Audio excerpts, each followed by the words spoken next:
નમસ્તે વિદ્યાર્થી મિત્રો, ગુડ મોર્નિંગ. કેમ છો? મજામાં છો? ચલો ત્યારે સારી સારી ઠંડીની સવારમાં આપણે ભણવાનું ચાલુ કરીએ વિદ્યાર્થી મિત્રો. તો આપણે ઇતિહાસમાં ધોરણ 7માં ચેપ્ટર 7 પ્રાદેશિક સંસ્કૃતિનું ઘડતર. પ્રાદેશિક સંસ્કૃતિનું ઘડતર કોને કહેવાય વિદ્યાર્થી મિત્રો? એના પહેલાં હું તમને એક ટૉપિક કહી દઉં કે આપણો દેશ લોકશાહી દેશ, અને લોકશાહી દેશમાં આપણા દેશમાં આખા ભારત દેશમાં 29 રાજ્યો. હવે આ 29 જે રાજ્યો છે વિદ્યાર્થી મિત્રો, એ રાજ્યોમાં બધાનું પહેરવેશ અલગ અલગ, રહેણી કરણી અલગ અલગ, ભાષા અલગ અલગ. તો બધી રીતે શું કરતા હોય છે એ લોકો અલગ પડતા હોય. એમાં ખાસ કરીને ભાષા અને પહેરવેશ, આના કારણે આપણે કહી શકીએ કે આ માણસ ગુજરાતી છે, આ માણસ મરાઠી છે, આ માણસ પંજાબી છે. તો કયા કારણે? એમની ભાષાના કારણે વધારે વિદ્યાર્થી મિત્રો ઓળખીએ છીએ. કારણ કે તમે આજે આ ક્લાસમાં ભણતા હો છો, હા બધા ગુજરાતી બોલતા હોય છે કારણ કે ગુજરાતમાં રહે, ગુજરાતી ભણે એટલે ગુજરાતમાં. પરંતુ તમે જોજો, ભલે તો એ ગુજરાતમાં રહે, ગુજરાતી ભણે, છતાં પણ એમની ભાષા વચ્ચે અમુક ટૉપિક તો એમના વચ્ચે આવી જતા હોય છે. કેમ? કારણ કે મૂળ એમની ભાષા, ઘરમાં જે ભાષા બોલાતી હોય એ બહાર બોલાય. તો આના કારણે આપણે શું કરીએ છીએ, આપણી ભાષા ઉપરથી જ આપણે કયા રાજ્યના છીએ કે કયા વિસ્તારના છીએ એ આપણી જાણકારી મળી જતી હોય છે. અને વિદ્યાર્થી મિત્રો એ કહી દઉં કે લગભગ 2 થી 4 વર્ષ પહેલાં આપણે અહીંયા જન્માષ્ટમીનો મહોત્સવ ઉજવવામાં આવ્યો હતો. તો એ વખતે આપણે એક પ્રોગ્રામ કરવામાં આવ્યો હતો. લગભગ તમે નાના હશો, બીજા કે ત્રીજામાં, એમાં એ વખતે શું હતું, અલગ અલગ રાજ્યોના વિદ્યાર્થીઓને અલગ અલગ રાજ્યોના પહેરવેશ અને અલગ અલગ ભાષાઓ બોલાવી અને આખો અહીંયા શો બતાવવામાં આવ્યો હતો. તો આના ઉપરથી ખરેખર આપણે પણ એક પ્રોજેક્ટ વિદ્યાર્થી મિત્રો બનાવી શકીએ, જો બનાવવો હોય તો, કે આપણે બધા 29 રાજ્યો છે તો એ લોકોનો પહેરવેશ કેવો હોય, એ લોકોની ભાષા કેવી હોય, એ લોકોનો ધર્મ કેવો હોય. તો આ દેશ આપણો એક જ કહેવાય છે, પરંતુ દેશની અંદર શું હોય છે, વિભિન્નતા. અને વિભિન્નતા હોવા છતાં આપણો દેશ એકતામાં રહેલો છે. આના કારણે આપણી એકતાની સંસ્કૃતિ આખા વિશ્વભરમાં પ્રખ્યાત છે. તો વિદ્યાર્થી મિત્રો, અહીંયા આપણા પાઠ 7માં પ્રાદેશિક સંસ્કૃતિનું ઘડતર, એટલે કે આપણી જૂની સંસ્કૃતિનું જે ઘડતર જુદા જુદા રાજ્યોમાં કેવી રીતે છે, તો મુખ્ય એના ઉપર ભાષાઓ આવે છે. એમાં લગભગ આપણને 2 થી 3 પ્રાંતીય ભાષાઓ જે છે એના વિશે અહીંયા પાઠમાં સમજૂતી આપી છે. એના પછી આપણા દેશમાં કયા કયા ઉત્સવો ઉજવાય છે તેની માહિતી આપવામાં આવી છે. એમાં આપણે ગુજરાતમાં રહીએ છીએ અને ગુજરાતી ભણવાનું હોવાથી આપણા ગુજરાતના કયા કયા ઉત્સવો છે એના વિશે પણ માહિતી આપવામાં આવેલી છે. ત્યારબાદ આપણા શાસ્ત્રીય નૃત્ય વિશેની માહિતી આ પાઠમાં આપવામાં આવેલી છે. અને એ સિવાય ચિત્રકલા કે એક તમારું બોર્ડ ઉપર દોરેલું તમારું જે ચિત્ર હોય, તો એ સામાન્ય ચિત્ર ઉપરથી, કારણ કે વોલપેપર જે કહેવામાં આવે, તો એ વોલપેપરનું જે ચિત્ર છે એના ઉપરથી આખા એની સંસ્કૃતિનું આપણને દર્શન થાય એવા વોલપેપરો પણ બતાવવામાં આવેલા છે. અને ચિત્રની શૈલી ઉપરથી એનો વિસ્તાર, કેટલા સમયનું જૂનું છે તે પણ આપણને ખબર પડતી હોય છે. ત્યારબાદ રાજપૂતોની વીરતાભરી ગાથા, એટલે કે જૂના જમાનામાં, પ્રાચીન સમયમાં રાજપૂતો કેવા હતા, એમને કેવા કાર્યો કર્યા તે અહીંયા બુકમાં બતાવવામાં આવેલું છે. અને મંદિરો જૂના જમાનામાં એટલે કે પ્રાચીન સમયમાં મંદિરો કેવા હતા, તે પારિયા કોને કહેવાય અને પીર કોને કહેવાય, આ બધા ટૉપિકો આપણા પાઠમાં જોવાના છે. વિદ્યાર્થી મિત્રો, આમાંથી અમુક ટૉપિક તો આપણા પહેલા સેમમાં આવી ગયેલા છે. પાઠ સહેલો છે કે માત્ર આપણે એને સમજવાનું છે. તો ચાલો હવે આપણે પાઠમાં જોઈએ. તો જુઓ વિદ્યાર્થી મિત્રો, વિભિન્ન સમુદાયની જાણકારી આપણને તેમની ભાષા પરથી મળે છે. જો શું કહે છે, વિભિન્ન સમુદાયની જાણકારી આપણને તેમની ભાષા પરથી મળે છે. એટલે કે આપણે જુદા જુદા સમુદાયના છીએ. કોઈ શું હોય છે, ગુજરાતી છે, કોઈ મરાઠી છે, કોઈ બંગાળી છે. તો એ શાના ઉપરથી? એનો સમુદાય. એટલે કે એની રહેણીકરણી, એની ભાષા, એના ઉપરથી આપણને ખબર પડી જાય. કોઈ રાજસ્થાની, આપણે ગુજરાતી બોલીએ, આપણે ગમે તેટલી હિન્દી બોલવા જઈએ, ગુજરાતી વ્યક્તિ ગમે તેવી હિન્દી બોલવા જાય તો વચ્ચે શું આવી જતું હોય છે, એનો ગુજરાતી શબ્દ આવી જાય. પરફેક્ટ આપણે બીજી ભાષા બોલી શકીએ નહીં. તો એ જ રીતે બીજા રાજ્યોવાળા રાજસ્થાની હોય, બંગાળી હોય કે મરાઠી હોય, કોઈ પણ હોય, પરંતુ એની ભાષામાં ભલે ગુજરાતી શુદ્ધ બોલે છતાં પણ વચ્ચે કોઈ પણ એક ટોપિકમાં એટલે કે એક શબ્દ તો એનો આવી જતો હોય. કેમ એના ઘરમાં કઈ ભાષા વધારે બોલાતી હોય, એની ભાષા બોલાતી હોય. તો આના કારણે આપણે એ વ્યક્તિ આપણા જોડે ગમે તેવી વાત કરે છતાં આપણને ખબર પડે કે આ પ્યોર ગુજરાતી નથી. તો આના કારણે આપણે સમજી શકીએ વિદ્યાર્થી મિત્રો કે વિભિન્ન સમુદાયની જાણકારી આપણને શાના ઉપરથી મળે છે, ભાષા ઉપરથી મળતી હોય છે. જેમ કે ગુજરાતી બોલનાર ગુજરાતના અને મરાઠી બોલનાર મહારાષ્ટ્રના ભાષાની સાથે સાથે વિભિન્ન પ્રદેશોમાં પોતપોતાના રીત રિવાજો, ખાનપાન, વસ્ત્ર પરિધાન, કાવ્ય, નૃત્ય, સંગીત અને ચિત્રકલા હોય છે. અહીંયા શું કહેશે વિદ્યાર્થી મિત્રો કે ભાષા તો ખરી જ, ગુજરાતી બોલનાર ગુજરાતનો, મરાઠી બોલનાર મહારાષ્ટ્રનો. તો આ ભાષાની સાથે સાથે વિભિન્ન પ્રદેશો એટલે કે જુદા જુદા પ્રદેશોમાં પોતપોતાના રીત રિવાજો, પોતપોતાના જે રીત રિવાજો હોય, સામાજિક રીત રિવાજો, તે પછી ખાનપાન, ખાવા પીવાની પદ્ધતિ, વસ્ત્ર પરિધાન એટલે કે પહેરવેશ, કાવ્ય એટલે કે સંગીત, તમારું કાવ્ય જે સોંગ હોય તે, નૃત્ય, સંગીત, ચિત્રકલા, બધા જ કેવા હોય છે, જુદા પડતા હોય છે. જુદા જુદા વિસ્તારોની જુદી જુદી સ્થાનિક સંસ્કૃતિઓ, જેને આપણે ત્યાંની દેશી સંસ્કૃતિઓ કહીએ છીએ. તો અહીંયા શું કહેશે વિદ્યાર્થી મિત્રો બુકમાં કે જુદા જુદા વિસ્તારોની જે જુદી જુદી સ્થાનિક સંસ્કૃતિઓ છે તેને આપણે શું કહીએ છીએ, દેશી સંસ્કૃતિ કહીએ છીએ. ખાસ વિદ્યાર્થી મિત્રો પરીક્ષામાં પણ તમારો પ્રશ્ન આવે કે દેશી સંસ્કૃતિ કોને કહેવાય, તો જુદા જુદા વિસ્તારોની જે જુદી જુદી સ્થાનિક સંસ્કૃતિઓ છે તેને શું કહેવામાં આવે છે, દેશી સંસ્કૃતિઓ કહેવામાં આવે છે. તે આપણા દેશમાં જોવા મળે છે અને આપણા દેશમાં આ રીતે દેશી સંસ્કૃતિઓ જોવા મળતી હોય છે. આ બધી સંસ્કૃતિઓ વચ્ચે સદીઓથી આદાન પ્રદાન થતું રહ્યું છે. આ જે જુદી જુદી એટલે કે દેશી સંસ્કૃતિઓ છે એ દેશી સંસ્કૃતિઓથી સદીઓથી એટલે કે વર્ષોથી આદાન પ્રદાન એટલે કે આપલે થતું રહ્યું છે. કેમ આપલે વિદ્યાર્થી મિત્રો?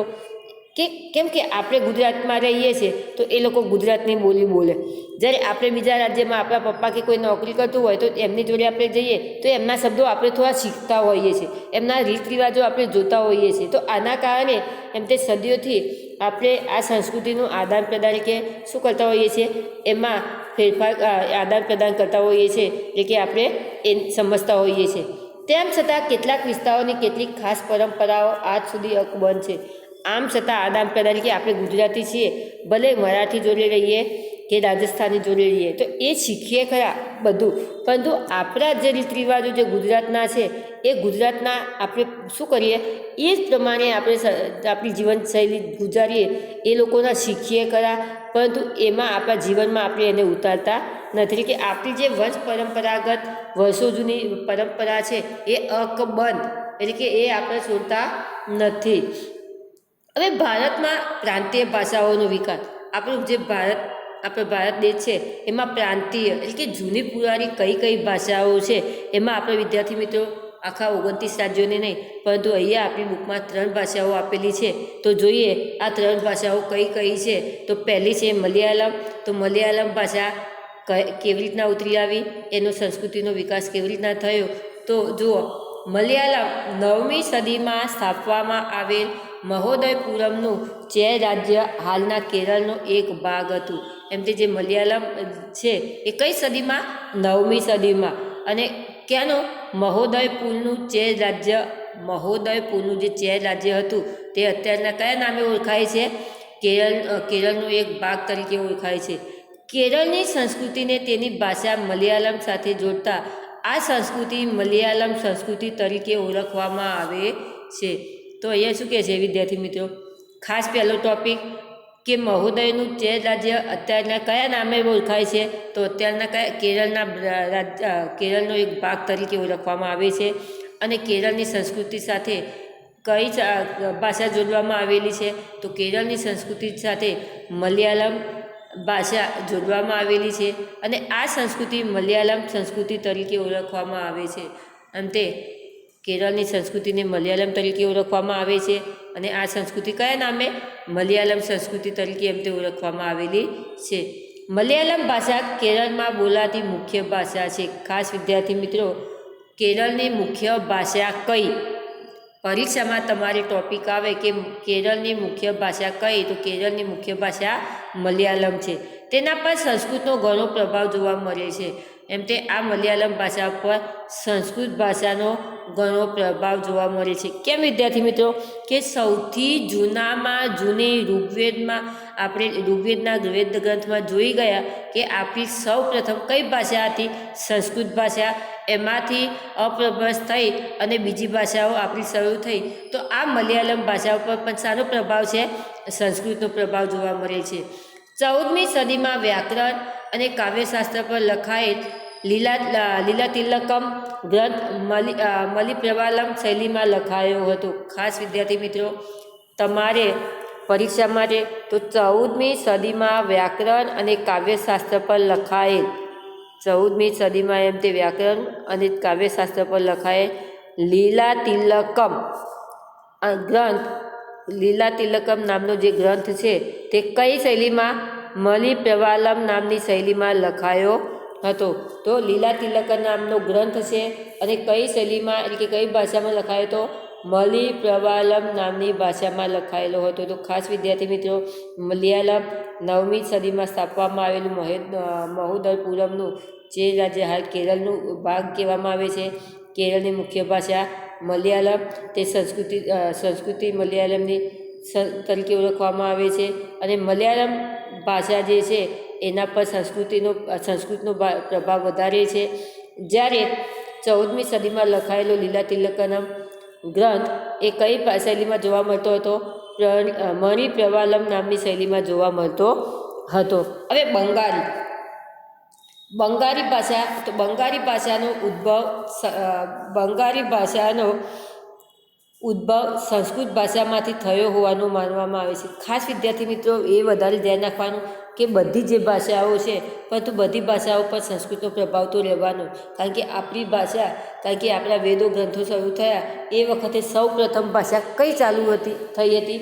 સંસ્કૃત. તો આના કારણે આપણે બધી ભાષાઓ પર સંસ્કૃતનો પ્રભાવ તો રહેવાનો. તો જો બંગાળી ભાષાનો ઉદ્ભવ સંસ્કૃત ભાષામાંથી થયો હોવાનું મનાય છે. એમ કે બંગાળી ભાષાનો ઉદ્ભવ પણ એના પર સંસ્કૃતનો પ્રભાવ થયો હોવાનું માનવામાં આવે છે.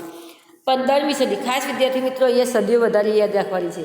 15મી સદી સુધીમાં ઉપભાષાઓ તથા બોલીઓ મળી એક સામાન્ય સાહિત્યિક ભાષાનું સ્વરૂપ ધારણ કર્યું, જે પશ્ચિમ બંગાળની બોલચાલની ભાષા બની. 15મી સદી સુધીમાં, એમ તે 15મી સદી, કારણ કે વિદ્યાર્થી મિત્રો પહેલાં આપણો આદિમાનવ પછી ધીમે ધીમે એમાં જેમ જેમ વિકાસ થતો ગયો, એમાં પછી એનું સ્થાયી જીવન પછી એનો વિકાસ, અને વિકાસ થતાં સૌ પ્રથમ વેદોની રચના થઈ અને વેદોમાં સૌ પ્રથમ ભાષા કઈ આવી? સંસ્કૃતની આવી. અને એમાં થતાં એમાં કેટલા થયા? એમાં કંઈક ના કંઈક વધારો થતાં પોતાના રાજ્યો પ્રમાણે એમાં શું થવા લાગ્યું?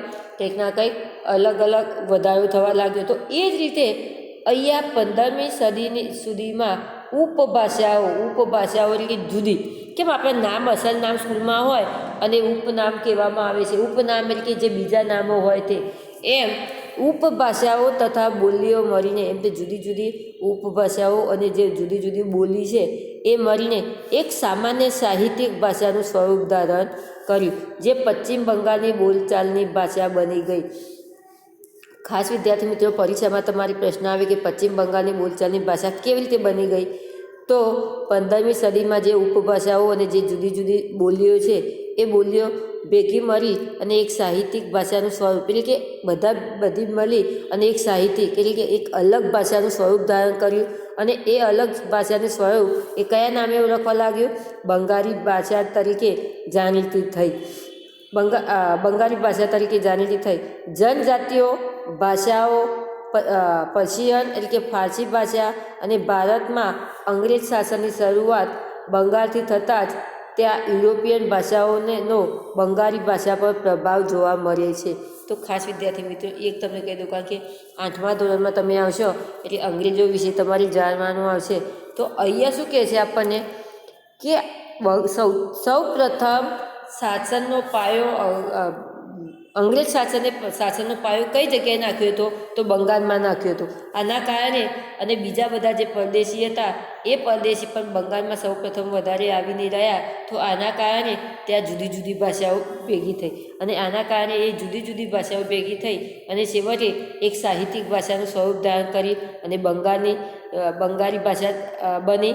અને ત્યાર પછી જો અહીંયા આપણને કહે છે કે જનજાતિ એ ભાષાઓ પર્શિયન એટલે કે ફારસી ભાષા અને ભારતમાં અંગ્રેજ શાસનની શરૂઆત બંગાળથી થતાં ત્યાં યુરોપિયન ભાષાઓનો બંગાળી ભાષા પર પ્રભાવ જોવા મળ્યો. તે ત્યાં જુદી જુદી પરદેશી વસ્તીના કારણે એટલે કે પ્રજાને કારણે આપણે ત્યાં બંગાળી ભાષા પર વધારે પ્રભાવ પડ્યો.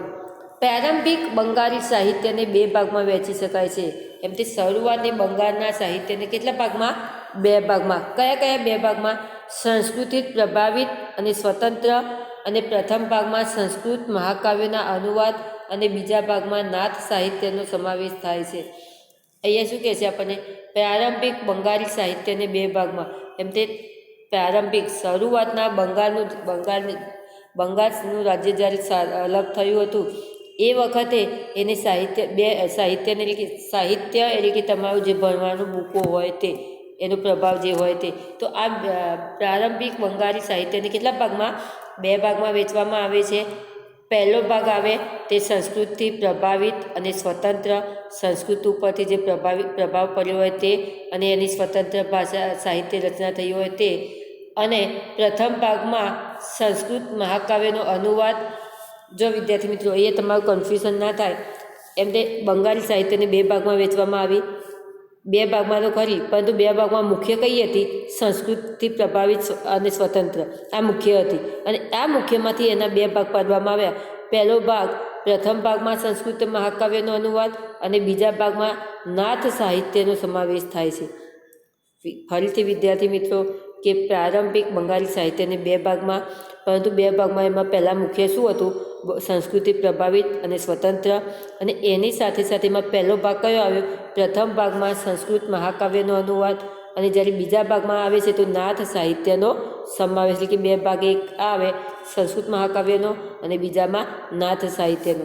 એટલે નાથ સાહિત્ય અને સંસ્કૃત સાહિત્ય એમ 2 ભાગ એમ તે પાડવામાં આવેલા છે. હવે ગુજરાતી ભાષા કેવી રીતના બની? તો જુઓ, ભારત અનેક ભાષાઓ અને બોલીઓ સાથે સંકળાયેલું રાષ્ટ્ર છે. મેં તમને શરૂઆત કહ્યું કે આપણા દેશમાં જુદા જુદા રાજ્યો અને જુદા જુદા રાજ્યોમાં જુદી જુદી ભાષાઓ અને બોલીઓ બોલાતી હોય છે. તો ભારત અનેક ભાષાઓ અને અનેક બોલીઓ સાથે સંકળાયેલું છે. પ્રાચીન કાળે ભારતમાં સંસ્કૃત, પ્રાકૃત, તમિલ જેવી ભાષાઓનું ચલણ હતું. ખાસ વિદ્યાર્થી મિત્રો, મોસ્ટ આઈએમપી કે પ્રાચીન કાળમાં સૌપ્રથમ કઈ ભાષાઓ બોલાતી હતી કે ચલણ એટલે કે બોલાતી હતી?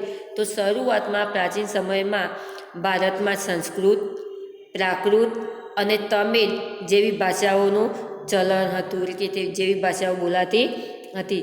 સમય જતાં તેમાંથી અનેક પ્રાદેશિક ભાષાઓનો વિકાસ થયો.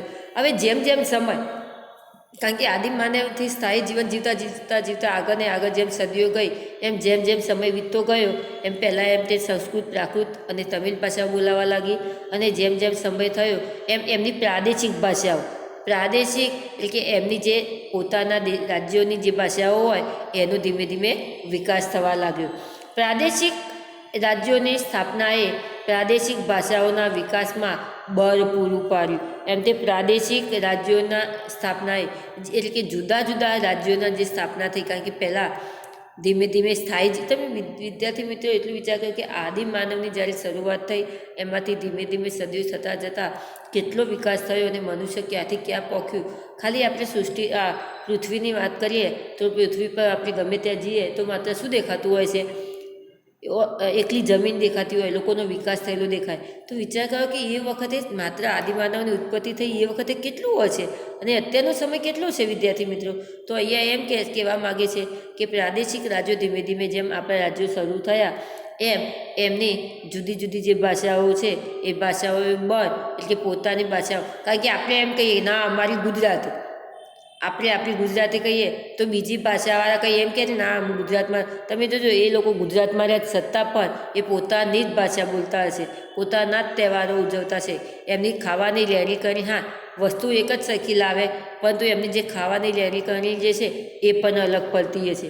કારણ કે એટલું વિદ્યાર્થી મિત્રો કે અત્યારનો પહેરવેશ જે છે એ પહેરવેશમાં માત્ર બધા એક જ સરખો આવી ગયો છે, એટલે પહેરવેશ ઉપરથી ખાસ વધારે ખ્યાલ નથી આવતો, પરંતુ જે વધારે પડતું શાના ઉપર પ્રભુત્વ હોય છે એની ભાષા ઉપર, પછી એના અત્યારના પ્રસંગો ઉપર. તો તમે જોજો આપણા મેરિટ પ્રસંગો હોય, એમના મેરિટ પ્રસંગો હોય, એમના બધા રીત રિવાજો હોય તો આપણાથી અલગ પડતા હોય છે. તો આના ઉપરથી આપણે કહી શકીએ કે એ અને આપણે કેવા છે અલગ. એટલે કે આ રીતે પ્રાદેશિક ભાષાઓના એમ તે વિકાસ શું થયું, અલગ રાજ્યો થવાથી પ્રાદેશિક ભાષાઓનો વિકાસ થયો.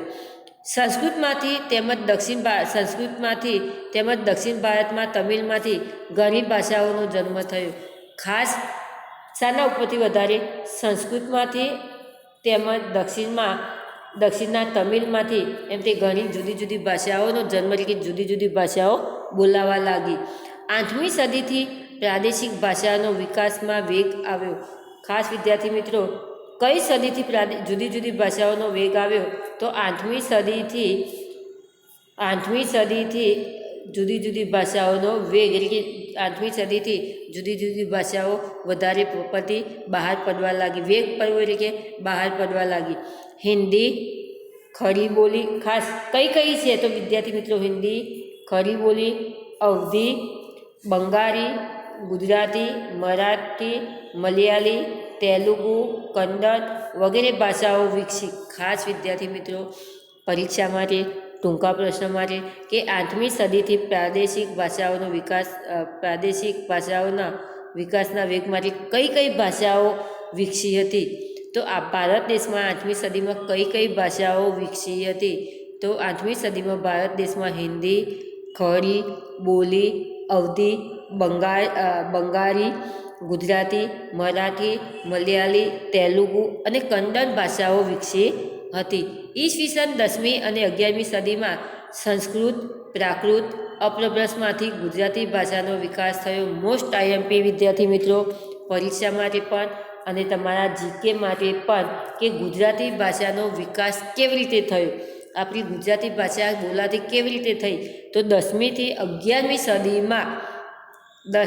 11મી સદીમાં સંસ્કૃત, પ્રાકૃત અને અપભ્રંશ આ બધામાંથી ગુજરાત ધીમે ધીમે પહેલાં સંસ્કૃતનો વિકાસ થયો, એના પછી પ્રાકૃત ભાષાનો વિકાસ થયો, એમાંથી અપભ્રંશ એટલે કે એમાંથી સામાન્ય સુધારો થતાં ગુજરાતી ભાષાનો વિકાસ થયો. તો પરીક્ષા માટે મોસ્ટ આઈએમપી કે 10મી ને 11મી સદીમાં સંસ્કૃત, પ્રાકૃત અને એના પરથી અપભ્રંશ થઈ અને ગુજરાતી ભાષાનો વિકાસ થયો છે. અપભ્રંશ ગુજરાતી ભાષાની જનની છે. એમ તે ગુજરાતી ભાષાની જનની કોણ કહેવાય છે? ખાસ જગ્યામાંથી ગુજરાતી ભાષાની જનની કોણ કહેવાય છે? તો અપભ્રંશ. પહેલાં અપભ્રંશ આવી અને અપભ્રંશ એટલે કે ગુજરાતીને બધું સંસ્કૃત ને પ્રાકૃત મિશ્ર થઈ અને ગુજરાતી બોલાવા લાગ્યું અને એમાંથી જ સુધારો થઈ અને શુદ્ધ ગુજરાતી આવવા લાગી. તો આના કારણે અપભ્રંશ ભાષાને કેવી ભાષા કહેવામાં આવે છે? ગુજરાતી ભાષાની જનની એટલે કે ગુજરાતી ભાષાની માતા કહેવામાં આવે છે. આચાર્ય હેમચંદ્રથી અપભ્રંશ ભાષાની શરૂઆત થઈ છે. ખાસ વિદ્યાર્થી મિત્રો અહીંયા પણ પરીક્ષા માટે મોસ્ટ આઈએમપી અપભ્રંશ ભાષાની શરૂઆત કોના દ્વારા થઈ છે? તો અપભ્રંશ ભાષાની શરૂઆત હેમચંદ્રથી શરૂ કરવામાં આવેલી છે. સંસ્કૃત, પ્રાકૃત, અપભ્રંશ ભાષા પરથી ગુજરાતી ભાષાનો વિકાસ થયો છે.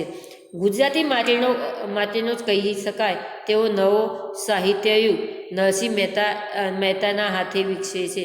એમ તે ગુજરાતી ભાષાનો નવો યુગ, એમ તે નવા સાહિત્યનો યુગ, કારણ કે ગુજરાતી ભાષાનું નવું સાહિત્ય સૌ પ્રથમ રચના કોને કરી હતી?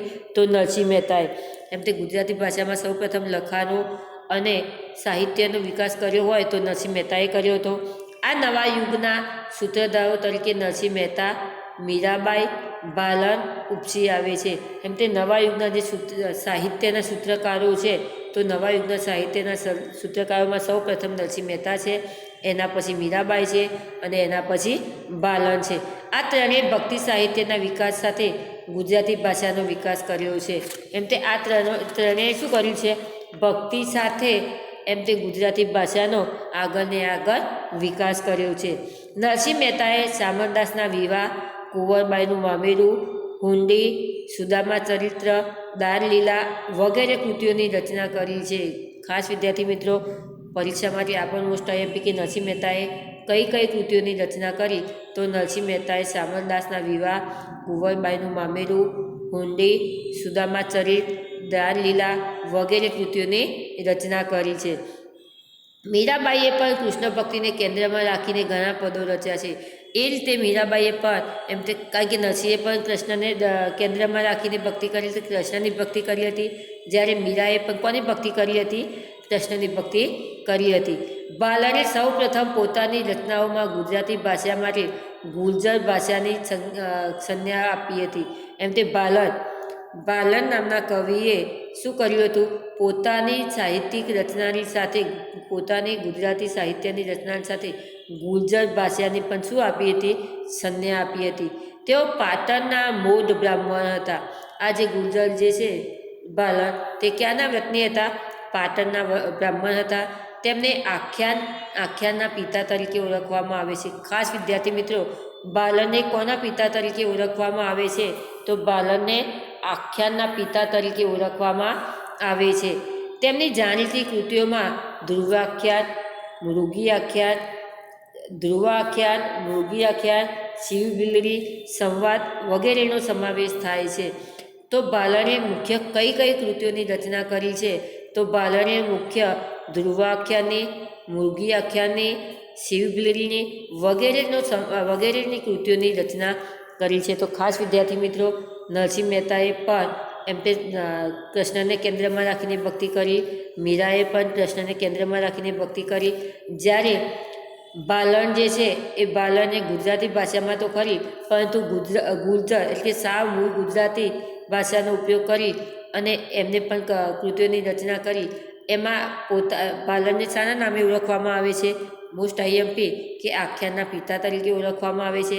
તેમની જાણીતી કૃતિઓમાં ધ્રુવાખ્યાન, મૃગીઆખ્યાન, શિવબિલ્લી વગેરેનો સમાવેશ થાય છે. તો વિદ્યાર્થી મિત્રો, અહીંયા આપણે પ્રાદેશિક સંસ્કૃતિનું ઘડતર એમાં જુદી જુદી ભાષાઓનો રાજ્યમાં જુદી જુદી ભાષાઓ કઈ કઈ છે? એમાં મલયાલમ, બંગાળી અને ગુજરાતી જોઈ. ગુજરાતી ભાષામાં વધારે પ્રભુત્વ કોનું છે તે જોયું. હવે પછી વિદ્યાર્થી મિત્રો, આપણે ભારતના ઉત્સવો કયા કયા છે તે આવતા લેક્ચરમાં જોઈશું. ધન્યવાદ.